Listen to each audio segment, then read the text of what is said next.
So we're merely pawns in some elaborate game that will determine the fate of the world, is that it?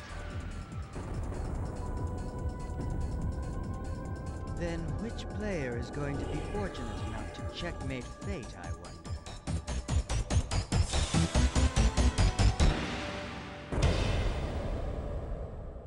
Utah is nothing more than a killing machine, silent for his destiny, bomber for his survival. They call him Silent Bomber. Oh, you better strap yourself in for this one. It's going to be a roller coaster adventure. Silent Bomber is a run and gun action game. It would be like if Bomberman and Contra had a love child. Silent Bomber would be that child, and both Bomberman and Contra are great games, so you just know Silent Bomber is going to be a fun ride. Originally released in 1999, developed by CyberConnect 2, we went on to make a ton of Naruto fighting games and start the Dark Hat series of role-playing games. In more recent years, they also made the action classic that is Asura's Wrath, and developed a now defunct free-to-play Final Fantasy spin-off game called G-Bike. What I'm getting at here is that these guys love to make action-style games, and they are very profound at it. This makes me pleased that they haven't ventured more into the territory of action games. I think with more titles in the same vein under their belt, they could have even given legendary studio developer Treasure a run for their money. That might not be the case, but let's enjoy what they have put out, starting with Silent Bomber. The graphics are all low poly PS1 greatness, which gets exposed more when the game decides to switch between in-game graphics and pre-rendered graphics for its storytelling purposes. When you're actually playing the game though, there's nothing wrong with the graphics at all, far from it. It's actually one of the rare 3D games to give me that feeling of 2D sprites without being so. This rarely happens for me. Off the top of my head, R-Type Delta, also on the PS1, was another game which is traditionally a 2D sprite game, but it just worked the same way Silent Bomber does. I normally say such a game should be bathed in 2D sprite gloriness, but hats off to the art team for putting off such a pretty looking 3D game. I found it to be a very colourful game. You won't ever get tired of giant purple lasers shooting at you, the explosions you cause as you chain your bomb together, and then all the bonus multipliers numbers appearing on the screen without being intrusive. The sheer destruction you cause is insane and very pleasing as a player, but it does come at a cost. Sometimes the FPS will take a hit and the game will slow down. Thankfully this doesn't happen too often. Your special material liquid bombs all have great effects, whether it's the black hole looking gravity bomb, or the electric charged particle bomb spreading its lightning bolts across the screen, or how about just pure fire. It all looks great. The camera viewpoint changes quite a lot throughout the game. You'll go from a somewhat top down view, a 2D point 5 view, and outright isometric view, which is where the camera stays for the majority of the time. Sometimes the camera is way too close in the top down view, where you're running around like some lab rat getting poked by electric bullets and wars. It's completely impossible for you to see what's coming until it's right in your face. If they had only moved the camera back a short distance, it would have made such a huge difference on those stages. How the gameplay works is that you can either lay bombs directly down a la Bomberman style, or you can launch them using a sight lock-on feature. This is for enemies far away or above you in some cases. You have complete control of when you want to detonate the bombs. It won't take you long to master these, and you'll be blowing up stuff left, right and centre without being anywhere near the danger as you zip past everyone. Using the 3 other material liquids will be a must if you want to do well. You'll end up using them against tricky enemies and bosses. It won't take you long to figure out which type is best to use for whatever section is giving you trouble. You can only have a max of 20 at any given time, so you don't want to waste them. However, going through the stage causing destruction will lead you to finding more supplies of them. In terms of movement, you can jump and burst drive across the screen. This allows you to get out of the way very quickly of oncoming attacks. That's a move that you will come to use quite often. I do feel like sometimes that maybe Utah could have done with another move, like a slide maybe, as using burst drive means you have to jump first, which it might be too late for you to actually dodge. You'll probably spend your first playthrough hunting for E-chips so you can lay more bombs or have more range, etc. That's why I feel like you're secretly holding yourself back the first time you play it, because you explore too much. Run and gun games aren't about exploring, they're about blowing stuff up as you run through a well designed level at frenetic pace, beating hard as nails bosses. That's why the game is so much more fun when you play it for the second time. There's a good variation of enemies along the way. You'll be taking on ships, cyborg soldiers, giant laser turrets, power suits and alien creatures. The most annoying enemy has to be the bioweapon creatures though. Good god, those things are a pain to take down. They remind me of the Necromorphs from the Dead Space series. Just like those, you'll have to get rid of them limb by limb, but then they will still keep on coming, so you've got to lay bombs around them to finish them off. The worst part is there is a mission where you have to protect a character from a bunch of those things, and you can't just lay bombs around that character as you will damage her. So you've somehow got to get the bioweapons to chase you instead. It's pretty much a nightmare. I swear for the longest time I wondered what rank was tied to.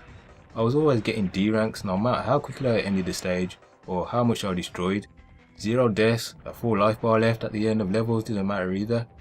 Turns out you need to worry about your overall score. If this really isn't high, then you won't be getting any higher ranks. You really have to get into the habit of chaining your bombs in different locations on multiple enemies to get that bonus multiplier.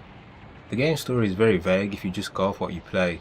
When you actually check the instruction book, it actually gives you way more detail on the whole universe Silent Bomber is set in and the whole setup what led you to this mission, which is basically you're in the 90s anime version of the Suicide Squad. All 5 members have some kind of criminal past, apart from Anri, she's the team leader. The rest of them are all fighting for their freedom. You've all been thrown together because there is some giant battle, almost planet-sized ship named the Dante heading towards your home planet that is going to destroy it with one massive beam attack. That sounds familiar. Utah is a genetically engineered human who is made for war. He spends the game dealing with his emotions of being nothing more than a killing machine. Benoit, who just happens to be wearing the same tactical gear as Utah, ends up being the main villain of the game, as if you never saw that coming. He starts trash talking you before the mission even starts, and he has the same gear as you. It's clear he's going to be your rival. The level design doesn't vary too much in terms of aesthetics, since the whole game is set on one giant battleship. You do feel like you're working your way through some big industrial ship. You'll have maze-like levels where you have to find some objective to take out. These type of stages are fairly slow paced. You'll have your more normal run and gun platform parts and then wide open areas. Then you'll have the faster paced ones, which one of my favourites was when you're in the sewer section of the ship, taking a ride on a massive elevator, which will do all the navigating for you as you destroy enemies that come along. This is where you'll meet none other than Big Boss himself. Fake Big Boss will later return in what looks like to be a beefed up Jaheti from Zone of Enders. This was actually one of my favourite boss battles. The boss fights, which are very important for these types of games, are well executed. It's just not the case of learning their attack patterns and blasting them full of bombs. The developers have made it so you have to think outside the box to take some of these guys down. The last Showdown with Benoit is one of the best level and boss designs I have seen in any game. You fight in some kind of holodeck. For those not into Star Trek, it's some kind of hologram room. Benoit has linked his mind to the entire ship, so he can make this room whatever he wants, and he decides he's going to finish you with chess. Remember at the start of the game, Benoit was holding a pawn chess piece. Wink wink, the devs are telling you of what's to come. If that wasn't trippy enough, you'll have to fight a giant sized Benoit hologram as he tries to take you out with your own moves. While all this is going on, you can actually see the Dante battleship heading towards your home planet, right underneath your feet. It is brilliant. The design purpose was well thought out, but this boss, like some others, is very much a test of endurance. You may find yourself having to repeat it a few times before you get it right.